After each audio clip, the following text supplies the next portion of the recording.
Bonjour à tous, c'est Anne-Sophie pour Ciné Série Culture. On se retrouve aujourd'hui pour le 7e numéro du JT Littérature. Ce JT du mois de février 2020 va s'articuler en deux parties. Les principales sorties du mois et l'actualité littéraire en bref. Et pour bien commencer ce JT, je vous livre une sélection de 5 livres à découvrir ce mois-ci. Et on commence tout de suite par le nouveau roman de Michel Bussy, Au soleil redouté, paru chez Presse de la Cité le 6 février dernier. Le 6 février est également paru le livre de Bartabas, D'un cheval l'autre chez Gallimard. Le dernier roman de Peter James, La preuve ultime, paraîtra chez Fleuve Édition le 20 février prochain.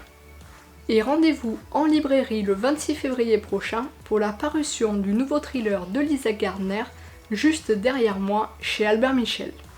Et le même jour sortira également Se le dire enfin, le nouveau roman de Agnès Ledic chez Flammarion. Passons maintenant à l'actualité littéraire en bref.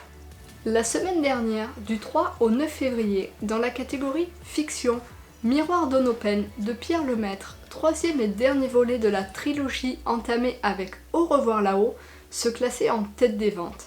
Pour sa première semaine, Au soleil redouté de Michel Bussy se hissait à la deuxième place, suivi par L'Institut de Stephen King en troisième position. Dans la catégorie poche, c'est Ghost in Love de Marc Lévy qui se classait en tête des ventes pour sa première semaine. Dernière danse, écrit par Mary-Ingis Clark qui est décédée le 31 janvier dernier, se hissait en seconde position, suivi par Lumière noire de Lisa Gardner en troisième position.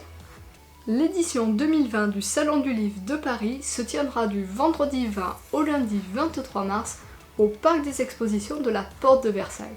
Il s'agit du plus grand événement dédié au livre en France. Et cette année, ce sont pas moins de 350 auteurs qui sont attendus tout au long du week-end pour venir à la rencontre de leurs lecteurs. Du 30 janvier au 2 février s'est déroulée la 47e édition du Festival de la BD d'Angoulême.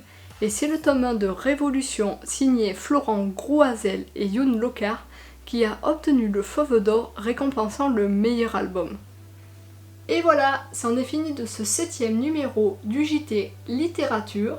J'espère qu'il vous aura plu. N'hésitez pas à réagir à l'actualité dans les commentaires.